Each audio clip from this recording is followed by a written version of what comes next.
চাওক আজিৰ দিনটো অসমৰ সংখ্যালঘু সমাজৰ কাৰণে এটা কলা দিন কাৰণ 1980 চনৰ 26 মে অসমৰ সংখ্যালঘুসকলৰ যি নিৰ্মম অন্যায় আৰু অত্যাচাৰ হৈছিল সামাজিক ৰাজনৈতিক শৈক্ষিক আৰু নাগৰিকত্বৰ ওপৰত যি ধৰণৰ অন্যায় অত্যাচাৰ কৰা হৈছিল তাৰ পৰিপ্ৰেক্ষিতত দাবী দিৱস নামেৰে এটা আন্দোলন ঘোষণা কৰা হৈছিল আৰু সেই আন্দোলনত লাখ লাখ সংখ্যালঘু ৰাইজ ৰাজপথত ওলাই আহিছিল আৰু সেই সময়ত অসম চৰকাৰৰ ভেৰণীয়া বাহিনী আৰু পুলিচৰ জৰিয়তে নিৰ্বিচাৰ গুলীচালনা কৰি আমাৰ বহু সতীৰ্থক এইখন পৃথিৱীৰ পৰা বিদায় দিছে আৰু সেই যি বীৰ শ্বহীদসকলে আমাৰ কাৰণে জাতিটোৰ কাৰণে সংগ্ৰাম কৰি শ্বহীদ হলে সেই শ্বহীদসকলক আমি প্ৰতি বছৰে সৰু আৰু এই 26 মেত আমি শ্বহীদ দিৱস হিচাপে পালন কৰোঁ গতিকে আজি এই আমি লাৰকুছিত কেন্দ্ৰীয়ভাৱে আজি আমি শ্বহীদ দিৱস পালন কৰিলোঁ আৰু শ্বহীদসকলক শ্ৰদ্ধাৰে হৈছোঁ আৰু শ্বহীদসকলক আমি য'তে আছে তেখেতসকলক আমি জনাব বিচাৰিছোঁ যে তেখেতসকলে কুশলে থাকক আৰু তেখেতসকলে যি উদ্দেশ্য লৈ সংখ্যালঘু জাতিটোক আগুৱাই লৈ যোৱাৰ কাৰণে অসমখনৰ কাৰণে যি আন্দোলন কৰি পৃথিৱীৰ পৰা বিদায় মাগিছে তেওঁলোকৰ প্ৰতিটো কথা প্ৰতিটো দাবী যেতিয়ালৈকে পূৰণ নহ'ব তেতিয়ালৈকে সদৌ অসম সংখ্যালঘু ছাত্ৰী ইউনিয়ন অবিৰতভাৱে আৰু শক্তিশালীভাৱে আন্দোলন কৰি যাব তেওঁলোকৰ এটবাল তেজৰ মূল্য আমি অথলে যাবলৈ নিদিওঁ শ্বহীদসকলক গতিকে আমি যিকোনো মূল্যৰ বিনিময়ত আমাৰ যিখিনি সাংবিধানিক অধিকাৰ আমি কাৰো অধিকাৰ কাঢ়ি ল'ব বিচৰা নাই কিন্তু আমাৰ যিখিনি ভাৰতবৰ্ষৰ সংবিধানে আমাক যিখিনি অধিকাৰ দিছে সেইখিনি অধিকাৰ আমাক দিব লাগিব আৰু এই অধিকাৰখিনি চৰকাৰে যদি নিদিয়ে আমি গণতান্ত্ৰিকভাৱে চৰকাৰৰ পৰা কাঢ়ি আনি হ'লেও আমি সেই অধিকাৰ ল'বৰ কাৰণে আজি সংকল্পবদ্ধ হৈছোঁ শ্বহীদ দিৱসৰ দিনা কেইদিনমান ধৰি দেখা পোৱা গৈছে যে অবৈধ নাগৰিকৰ সন্দেহত বহুতক আটক কৰা হৈছে ধৰ্মীয় আৰু ভাষিক সংখ্যালঘুক টাৰ্গেট কৰা বুলি ভাবে নেকি চাওক আচলতে বিদেশী চিনাক্তকৰণ প্ৰক্ৰিয়াটো কেনেকুৱা আচলতে মুখ্যমন্ত্ৰীটোৰ জবাব দিব লাগে এইটো মানুহটো গৰু ছাগলী নহয় যে গৰু ছাগলী এইবিলাক যে ধৰি বান্ধি য'ত যেনে তেনে বিদেশী বুলি সন্দেহ কৰি তেওঁলোকক থানাত ভৰাই দিব ক'ত বা লৈ যাব ক'ব নোৱাৰিব গতিকে সম্পূৰ্ণভাৱে চৰকাৰে এটা প্ৰি প্লেন কৰি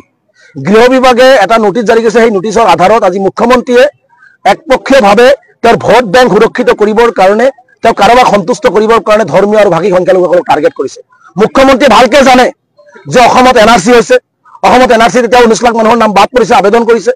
বহু মানুহ এনআৰচিত আবেদন কৰিব পৰা সুবিধা পোৱা নাছিলে তাৰোপৰি অসমত কাট অফ ইয়াত 1971 মাৰ্চ কৰা হৈছে অসম চুক্তি কৰা হৈছে ইয়াত গতিকে বিদেশী চিনাক্তকৰণ প্ৰক্ৰিয়াটো ভাৰতবৰ্ষৰ বিভিন্ন ৰাজ্যত বেলেগ অসমৰ কাৰণে কিন্তু বেলেগ কাৰণ ইয়াত ফৰেনাৰ্ছ ট্ৰিবিউনেলছ আছে বিদেশী ন্যায়াধিকৰণ আছে ইয়াত বিচাৰ প্ৰক্ৰিয়া আছে এই কথাখিনি মুখ্যমন্ত্ৰীয়ে জানে কিন্তু এই সকলোখিনি কথা জনাৰ পিছতো কিহৰ ভিত্তিত মুখ্যমন্ত্ৰী কৰবাত কাম কৰিব গৈছে কৰবাত মানুহে ডিভোটৰ নামত কেছ চলি আছে কিছুমান মানুহ ইণ্ডিয়ান ডিক্লেয়াৰ হৈছে সেই সকলো মানুহক বা বিভিন্ন ক্ষেত্ৰত অলপ দাড়ি টুপি লুংগি দেখাৰ লগে লগে তেওঁলোকক ধৰি বান্ধি বিদেশী বুলি সন্দেহ কৰি তেওঁলোকক ক'ত লৈ যোৱা হৈছে বিদেশী বুলি তেওঁলোকক লৈ যোৱা হৈছে এই কথা বাৰ্তাবিলাকে বুজা যায় যে সম্পূৰ্ণভাৱে ধৰ্মীয় সংখ্যালঘু আৰু ভাষিক সংখ্যালঘুক টাৰ্গেট কৰা হৈছে গতিকে আমি এইটো কোনো পদ্ধতিতে সহ্য নকৰোঁ কাৰণ চাওক 2019 চনতে ফৰেন এফেয়াৰ্ছ মিনিষ্টাৰৰ পৰা কোৱা হৈছিলে যিসকলৰ নাম এনআৰচিত আছে যিসকলে এনআৰচিত আবেদন কৰিছে যিসকলে এনআৰচিত আবেদন কৰা নাই তেওঁলোকক কোনো ধৰণে ডিটেক্ট কৰিব নোৱাৰিব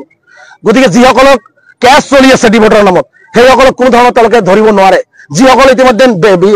বিদেশী ন্যায়াধিকৰণে তেওঁলোকক স্বদেশী বুলি নিযুক্তি দায় দিছে তেওঁলোকক ধৰিব নোৱাৰে যিসকলক সুপ্ৰিম কোৰ্টত কেছ চলি আছে যিসকলে বেইল পাইছে সেইসকলক তেওঁলোকে ধৰিব নোৱাৰে কিন্তু আজি দেখা গৈছে ঘৰে ঘৰে সকলো মানুহক তেওঁলোকে এটা পৰিৱেশ তৈয়াৰ কৰিবৰ কাৰণে অসম এটা উত্তপ্ত পৰিৱেশ সৃষ্টি কৰিবৰ কাৰণে মুখ্যমন্ত্ৰীয়ে খুব কাৰসাজিৰে আজি যধে মধে গৰু ছাগলীৰ দৰে ব্যৱহাৰ কৰি সংখ্যালঘু ৰাইজক যধে মধে তেওঁলোকে ধৰি বান্ধি তেওঁলোকে বিদেশী সজাব চেষ্টা কৰা হৈছে গতিকে এইটো কোনো পদ্ধতিতে সহ্য নকৰোঁ মুখ্যমন্ত্ৰীক স্পষ্টভাৱে সকীয়াইছোঁ এই ধৰণৰ নাটক আৰু এই ধৰণৰ অত্যাচাৰ বন্ধ কৰক অন্যথা অসমৰ পৰিস্থিতি কিন্তু ভয়াৱহ হ'ব কাৰণ আমি কোনো বিদেশীৰ পক্ষত নাই মই স্পষ্টভাৱে আপোনালোকক কৈছোঁ যদি বাংলাদেশী আছে বাংলাদেশ চৰকাৰৰ লগত প্ৰত্যাৱৰ্তন চুক্তি কৰক ভালকে তেওঁলোকৰ কাগজ পাতি তন্নকে চাওক চাই পেলাই তেওঁলোকক বাংলাদেশলৈ প্ৰেৰণ কৰক আজি এজন মানুহ তেওঁক বাংলাদেশী বুলি কৈছে কিন্তু তাৰ আজি পূৰ্বপুৰুষ 14 পুৰুষ আজি ভাৰতীয় নাগৰিক তাৰ সন্তান ভাৰতীয় নাগৰিক তাৰ পিতৃ ভাৰতীয় নাগৰিক তাৰ মাতৃ ভাৰতীয় নাগৰিক তাৰ আজো ককা ভাৰতীয় এজন মানুহ কেনেকৈ বাংলাদেশী হ'ব পাৰে এজন মানুহ ঘৰত আকৌ ডিটেনশ্যন কেম্পত কোনোবাই মৃত্যু হ'লে সেই মৃত্যু হোৱা ব্যক্তিজনক বাংলাদেশ পঠিয়াব লাগিছিল বাংলাদেশ নপঠিয়াই সেই ব্যক্তিজনৰ কোনোবা পিতৃক কোনোবা মাতৃক বা কোনোবা আজো ককাইক তেওঁলোকক গোটাই দিয়া হয় এইটো কি ৰহস্য গতিকে সম্পূৰ্ণভাৱে দেখা গৈছে যে অসমৰ মানচিত্ৰৰ পৰা সংখ্যালঘুসকলক নিক্ষেপ কৰি ৰাজনীতি কৰিবৰ কাৰণে হিমন্ত বিশ্ব শৰ্মা চক্ৰান্ত ৰচনা কৰিছে গতিকে আমি স্পষ্টভাৱে মুখ্যমন্ত্ৰী হিমন্ত বিশ্ব শৰ্মাক কৈছোঁ বাংলাদেশী যদি আছে প্ৰপাৰ ৰাস্তা লগ প্ৰপাৰ ৱে দি আইনগতভাৱে আলাপ আলোচনা কৰি বাংলাদেশ খেদি বাংলাদেশী পঠিয়াই দিয়ক 71 চনৰ পিছত যিসকল আছে মই স্পষ্ট কৈছোঁ যদি কোনো মুছলমান 71 চনৰ পিছত আছে তেওঁলোকক পঠিয়াই দিয়ক আমচি সহযোগিতা কৰিব কিন্তু 71 আগৰ কোনো ভাৰতীয় নাগৰিকৰ নথিপত্ৰ থাকিলে তাৰ গাত হাত দিলে কিন্তু পৰিণাম ভয়াৱহ হ'ব এইটো স্পষ্টকৈ কৈছোঁ আৰু এটা কথা স্পষ্টকৈ আজি ক'ব বিচাৰিছোঁ কংগ্ৰেছ আৰু ইউডিএফৰ প্ৰায় 25ৰ পৰা 30 জন বিধায়ক আছে হিমন্ত বিশ্ব শৰ্মা ডাঙৰীয়াই যি ধৰণে অন্যায় অত্যাচাৰ কৰি প্ৰকৃত ভাৰতীয় নাগৰিকক বাংলাদেশী সজাই যি ধৰণে তেওঁ অত্যাচাৰ কৰি আছে এই অত্যাচাৰৰ জবাব যদি তেওঁলোকে সন্মুখৰ পৰা আহি নিদিয়ে অহা ৰবিবাৰে গুৱাহাটীত আমি নাগৰিক অভিৱৰ্তন আয়োজন কৰিছো। নাগৰিক অভিৱৰ্তনৰ পিছতো কিন্তু সংখ্যালঘু বিধায়কসকলকো কিন্তু উচিত প্ৰত্যুত্তৰ দিবৰ কাৰণে আমছে কোনো ধৰণৰ কুণ্ঠাবোধ নকৰে।